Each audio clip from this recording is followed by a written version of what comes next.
Hello' everyone, কি খবৰ তোমালোকৰ? তো আমি এইখিনিত এৰিছিলোঁ, লাষ্ট টপিকত এৰিছিলোঁ। এতিয়া আমি নেক্সট কণ্টিনিউ কৰোঁ। Pressure temperature diagram. Pressure temperature diagram কেনেকুৱা হয় চোৱা।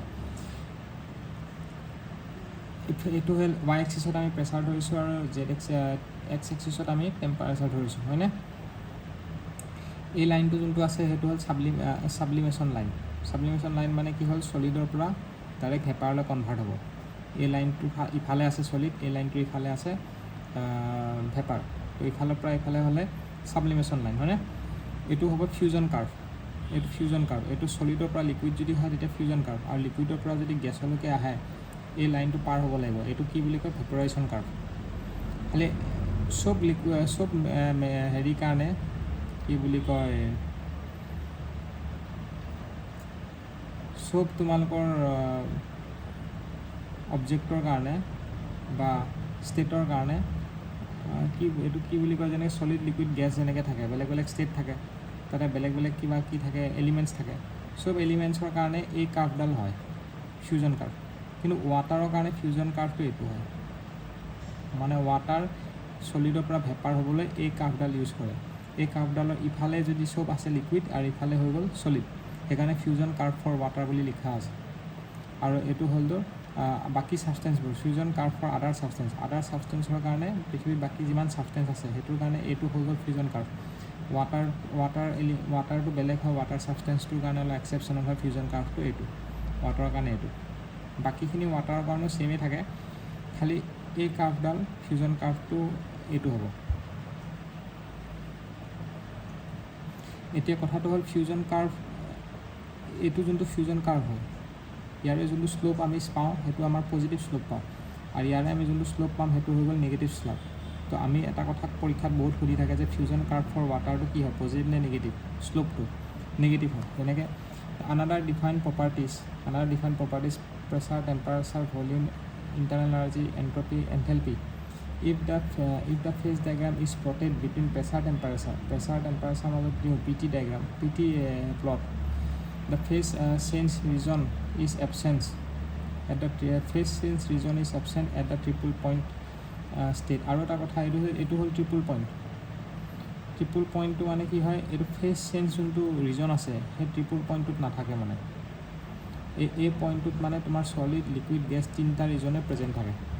whereas in other phase diagram, ইয়াতে মানে ট্ৰিপল পইণ্ট যোনটো আছে, আগতে যোনটো লাইন পাইছিলে ট্ৰিপল পইণ্ট, এইটো হ'ল আগৰ ফেজ ডায়েগ্ৰামবোৰ যোনটো আছে এইটো ট্ৰিপল পইণ্টটো কি আছিলে, এটা লাইন আছিলে। এই লাইনটোত ছলিড, লিকুইড, গেছ এই লাইনটোত গোটেইটো আছে।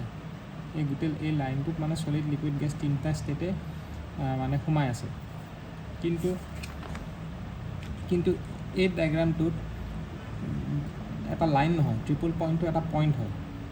আগৰ ডায়েগ্ৰামবোৰত ট্ৰিপল পইণ্টটো এটা লাইন আছিলে, হয়নে? এইটো PV ডায়েগ্ৰাম। তাৰপিছত ইফালে যদি চোৱা এইটো TS ডায়েগ্ৰাম, ট্ৰিপল পইণ্টটো এটা লাইন আছিলে। কিন্তু PT ডায়েগ্ৰামত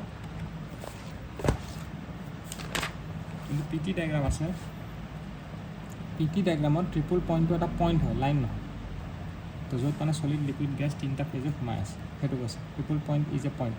hair is other phase diagram region. Other phase ডায়েগ্ৰামত কি হয়, will be present and triple point state is a triple point ষ্টেটটো কি হয়, আদাৰ ফেজ ডায়েগ্ৰামত এটা লাইন হয়। ফৰ ৱাটাৰ ফিউজন কাৰ্ভ, এতিয়া চাওক ফৰ ৱাটাৰ ফিউজন কাৰ্ভটো কি হয়, শ্লোপ অফ ফিউজন কাৰ্ভ ৱাটাৰৰ কাৰণে নিগেটিভ, আৰু শ্লোপ অফ ফিউজন কাৰ্ভ আদাৰ ছাবষ্টেঞ্চৰ কাৰণে পজিটিভ হয়, হয়নে? তাৰপিছত এট কনষ্টেণ্ট প্ৰেছাৰ মনত ৰাখিবা, যেতিয়া প্ৰেছাৰটো কনষ্টেণ্ট হ'ব তেতিয়া হিট এডেডটো কি হ'ব, MCP ডেল্টা টি, আৰু আমি এনথেলপি চেঞ্জটো MCP ডেল্টা টিয়ে পাইছোঁ। তো আমি জানো যে তেনেহ'লে এনথেলপি আৰু হিট এডেড এই দুইটা কি হয়, হিট এডেড বা হিট লছ দুটা ইকুৱেল হয় কনষ্টেণ্ট প্ৰেছাৰৰ ক্ষেত্ৰত।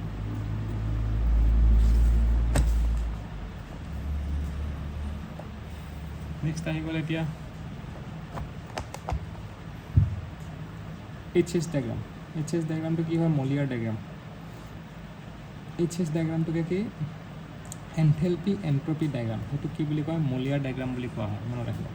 এতিয়া এইচ ডায়েগ্ৰামত এইচটো হৈ গ'ল আমাৰ ৱাই এক্সিছত, এছটো হ'ব এক্স এক্সিছত, আৰু ইয়াৰে যোনটো ডায়েগ্ৰাম দেখিছা সেই ডায়েগ্ৰামটো আমাৰ কি হৈ যায়, এইচ আমাৰ জেনেৰেলি শ্লোপটো সোধে, শ্লোপ এইচ ডায়েগ্ৰামৰ শ্লোপটো পজিটিভ হয়, পজিটিভ শ্লোপ হয়। এইচ ডায়েগ্ৰামৰ যোনটো শ্লোপ হয় এনেকৈ চোৱা, এইচ ডায়েগ্ৰামৰ শ্লোপটো কি হ'ব, পজিটিভ শ্লোপ হ'ব, আৰু ইয়াৰ শ্লোপৰ ভেলুটো কি হয়, টি হয়, টেম্পাৰেচাৰ হয়।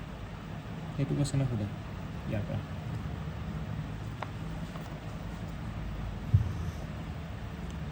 নেক্সট আহি গ'ল dryness fraction and other properties of wet vapour. Dryness fraction and other properties of wet vapour কি কৈছে, এইটো টি এছ ডায়েগ্ৰাম হয় নাই। টি এছ ডায়েগ্ৰামত চোৱা, আগতে পি টি ডায়েগ্ৰাম পাইছিলোঁ, প্ৰেছাৰ টেম্পাৰেচাৰ ডায়েগ্ৰাম, এইবাৰ T S diagram. T S ডায়েগ্ৰামটো এনেকুৱা হয়, চোৱা কি হয়, টি এছ ডায়েগ্ৰামটো আগত পাইছিলোঁ নহয়, তাৰে আমি কি কৰিছিলোঁ, এইটো টি এছ ডায়েগ্ৰাম দেখাই দিছোঁ।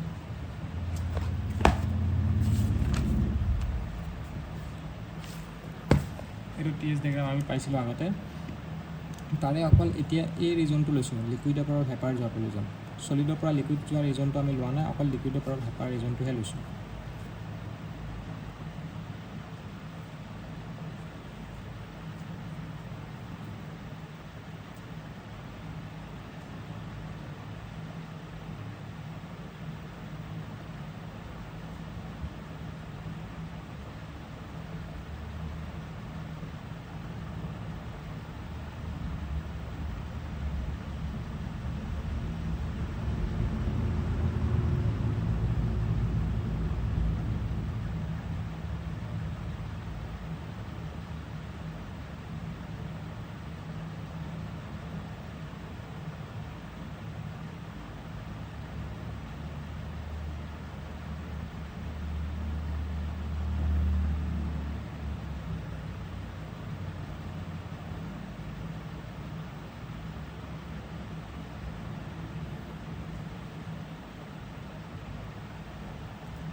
এতিয়া চোৱা তোমালোকৰ dryness fraction and other properties of wet হেৰিটো চোৱা, ৱেট ভেপাৰ। যেনেকৈ তোমালোকক মই ক'লোঁ যে কি ড্ৰাইনেছ ফ্ৰেকশ্যনত তোমালোকৰ টি এছ ডায়েগ্ৰাম লিকুইডৰ পৰা চলিড। এতিয়া লাইনকেইটা তোমালোকে চিনাক্ত হ'ব লাগে। প্ৰথম এই লাইনটো যোনটো দেখিছা সেইটো হ'ব ষ্টেটুৱেটেড লিকুইড লাইন। ষ্টেটুৱেটেড লিকুইড লাইন বুলি কোৱা গৈছে এই লাইনটোলৈকে লাষ্ট লিকুইড হৈ আছে, এই লাইনটো পাৰ হোৱাৰ লগে লগে লিকুইড পাছ ভেপাৰ লাইন আহি যাব। ক্লিয়াৰ হৈছে?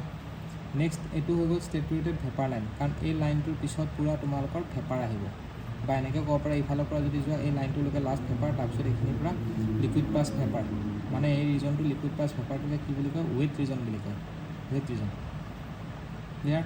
চ' এইখিনি হৈ গ'ল ষ্টেটুৱেটেড, এইখিনি হৈ গ'ল চাবকুল্ড লিকুইড ৰিজন বুলি কয়, চাবকুল্ড লিকুইড ৰিজন, আৰু এইখিনি হৈ গ'ল ছুপাৰ হিটেড ৰিজন। এইটো হ'ল চাবকুল্ড লিকুইড ৰিজন আৰু এইটো হ'ল ছুপাৰ হিটেড ৰিজন। বুজি পাইছা? এতিয়া নেক্সট এই লাইনটো যোনটো দেখিছা এইটো লাইন হৈ গ'ল তোমালোকৰ কনষ্টেণ্ট প্ৰেছাৰ লাইন। ইয়াৰ পৰা এই গোটেইটো কি হ'ব, কনষ্টেণ্ট প্ৰেছাৰ লাইন। ঠিক তেনেকৈ এই গোটেই লাইনটো কি হ'ব কনষ্টেণ্ট প্ৰেছাৰ লাইন এই গোটেই লাইনটো কনষ্টেণ্ট প্ৰেছাৰ লাইন এইটো যদি P1 প্ৰেছাৰ হয় এই গোটেইটো P1 হ'ব এইটো যদি P2 হয় এই গোটেইটো P2 হ'ব এইটো যদি P3 হয় এই গোটেইটো P3 হ'ব আৰু যিমানে ওপৰলৈ গৈ থাকিব আমাৰ প্ৰেছাৰটো ইমানে বাঢ়ি বাঢ়ি গৈ থাকিব আৰু এই পইণ্টটো যেতিয়া আহিব তেতিয়া আমি ৱেট ৰিজনটো নাপাওঁ লিকুইডৰ পৰা ডাইৰেক্ট ভেপাৰলৈ কনভাৰ্ট হৈ যাব মানে ফেজ চেঞ্জ ৰিজনটো আমি এই পইণ্টত নাপাওঁ তো এই পইণ্টটোক আমি কি বুলি ক'ম ক্ৰিটিকেল পইণ্ট বুলি ক'ম আৰু এই ক্ৰিটিকেল পইণ্টৰ ইফালে যোনটো টেম্পাৰেচাৰ হ'ব সেইটো হ'ব ক্ৰিটিকেল টেম্পাৰেচাৰ হ'ব তো এইটো কেতিয়াবা সোধে ৱাটাৰৰ কাৰণে ক্ৰিটিকেল টেম্পাৰেচাৰ কিমান হয় 374 ডিগ্ৰী চেণ্টিগ্ৰেড হয় ৱাটাৰৰ কাৰণে হা ৱাটাৰৰ কাৰণে ক্ৰিটিকেল টেম্পাৰেচাৰ 374 ডিগ্ৰী চেণ্টিগ্ৰেড ঠিক আছে এতিয়া এই যোনটো লাইন মাজৰ লাইনটো দেখিছা এইটো লাইন মাজৰ লাইনটো হ'ব কনষ্টেণ্ট টেম্পাৰেচাৰ লাইন কাৰণ ইফালে টেম্পাৰেচাৰ আছে এই গোটেই লাইনটো কি হ'ব কনষ্টেণ্ট টেম্পাৰেচাৰ হ'ব ইফালে এই গোটেই লাইনটো কি হ'ব কনষ্টেণ্ট টেম্পাৰেচাৰ হ'ব ইফালে এই গোটেই লাইনটো কনষ্টেণ্ট টেম্পাৰেচাৰ হ'ব ইফালে গোটেই লাইনটো কনষ্টেণ্ট টেম্পাৰেচাৰ হ'ব তেনেহ'লে এই মাজৰ লাইনকেইটা কি হ'ব কনষ্টেণ্ট টেম্পাৰেচাৰ লাইন হ'ব ক্লিয়াৰ হৈছে আৰু যিমানে ওপৰলৈ গৈ থাকিম সিমানে প্ৰেছাৰ বাঢ়ি থাকিব যিমানে ওপৰলৈ গৈ থাকিম সিমানে টেম্পাৰেচাৰ বাঢ়ি বাঢ়ি গৈ থাকিব এতিয়া কি কৈছে নোট গেট 2018 কি কৰিছে at critical point it has a point of inflation হয় ষ্টক ইজ 0 এই যোনটো ক্ৰিটিকেল পইণ্ট আছে তাতে কি হ'ব ষ্টকটো 0 হ'ব আৰু এইটোকে কি বুলি কয় it has a point of inflection point আছে নেক্সট কি কৰিছে if the temperature the gas is above its critical temperature critical টেম্পাৰেচাৰতকৈ এবাভ যদি temperature it cannot be liquefied by increasing the pressure to any extent আমি মানে pressure increase কৰি পেলাই তাক লিকুইফাই কৰিব নোৱাৰিম যেনেকৈ তোমাৰ ছাপ'জ এইখিনি জেগাত আছে এইখিনি জেগা হৈ গ'ল লিকুইড প্লাছ ভেপাৰ প্ৰেছাৰটো আমি যদি ইনক্ৰিজ কৰি দিওঁ এনেকৈ যদি প্ৰেছাৰটো বঢ়াই দিওঁ তো ছেইম এইটো পইণ্টৰ পৰা এই ওপৰৰ পইণ্টটো কি হৈ যাব লিকুইড হৈ যাব হয় নাই এনেকৈ লিকুইড হ'ব এই পইণ্টটোতহে লিকুইড প্লাছ ভেপাৰ আমি যদি প্ৰেছাৰটো বঢ়াই গৈ থাকোঁ এনেকৈ তো এই পইণ্টটো কি হয় লিকুইড হৈ যায় হয় নাই কিন্তু এইখিনি জেগাত যদি থাকে ভেপাৰ ৰিজন ইয়াক আৰু প্ৰেছাৰ বঢ়াই পেলাই আমি লিকুইড ৰিজনলৈ আনিব নোৱাৰোঁ মানে এইটো কথা কৈছোঁ কি কৈছে if the temperature the gas is above its critical point temperature it cannot be liquidified by increasing the pressure to any extent subcool liquid মানে কি if the temperature the gas is below' its stipulated temperature of the subcool ৰিজনটো কোনটো হয় subcool ৰিজনটো কি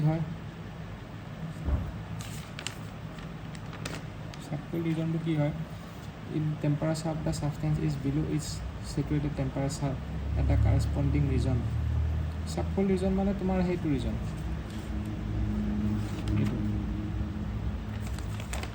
এইটো হ'ব subcool region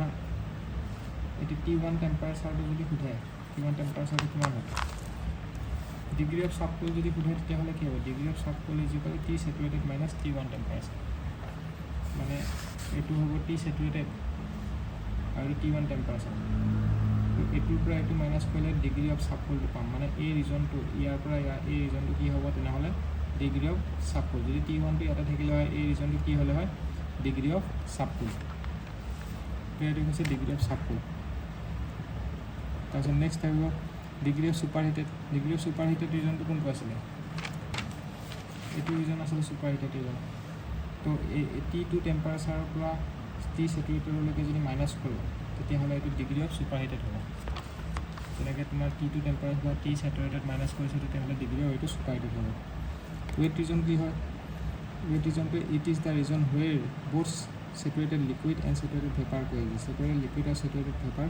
কোএক্সিষ্ট য'ত কৰিব সেইটো ৱেট ৰিজন বুলি কয় এতিয়া ডিগ্ৰী অফ ফ্ৰেকশ্যন কি হয় the quantity of steam in wet region is measured by কিমান ষ্টিম আছে মানে ডিগ্ৰী অফ ফ্ৰেকশ্যন মানে কিমান ষ্টিম আছে সেইটো আমি কোৱান্টিটিটো মেজাৰ কৰোঁ ৱেট ৰিজন বুলি কৈছে না তো কিমান ষ্টিম প্ৰেজেণ্ট আছে the quantity of steam in the wet region is measured by dryness fraction তো কোৱান্টিটি অফ ষ্টিম কেনেকৈ মেজাৰ কৰিম mass of vapour divided by mass of vapour plus mass of liquid এইটো হয় degree of fraction mass of vapour divided by mass of vapour plus mass of liquid mass of vapour হৈ যাব M V মানে মাছ of vapour আৰু M L মানে মাছ of liquid তাৰপিছত ইফালে যেতিয়া গৈ থাকিম এইখিনিত হ'ব যোনটো হ'ব ইয়াতেতো ষ্টিম নাই হয় নাই আমি কি মেজাৰ কৰোঁ ড্ৰাইনেজ ফ্ৰেকশ্যনত আমি কি মেজাৰ কৰোঁ কোৱান্টিটি অফ ষ্টিম মেজাৰ কৰোঁ তো ইয়াতেতো আমাৰ ষ্টিম নাই এইখিনিতো পূৰা লিকুইড আছে তো এইখিনিত আমাৰ কি হৈ যাব জিৰ' হৈ যাব ড্ৰাইনেজ ফ্ৰেকশ্যন কাৰণ লিকুইড ৰিজনটো ড্ৰাই নাই তো ড্ৰাইনেজ ফ্ৰেকশ্যনটো জিৰ' এনেকৈ গৈ থাকিম আমাৰ ড্ৰাইনেজ ফ্ৰেকশ্যনটো বাঢ়ি বাঢ়ি বাঢ়ি ইয়াতে 1 হৈ যাব সেইটো তাৰপিছত the wet region in wet region both constant temperature constant pressure line wet ৰিজনত আমাৰ কি হৈ যায় এই যোনটো ৱেট ৰিজন হয় তাতে constant pressure constant temperature line coincide কৰে এইটো কইনচাইড কৰিছে এইটো হ'ব কনষ্টেণ্ট প্ৰেছাৰ লাইন আৰু এইটো হ'ল কনষ্টেণ্ট টেম্পাৰেচাৰ লাইন তো এইটো জেগাত দুইটা কইনচাইড কৰিছে সেইটো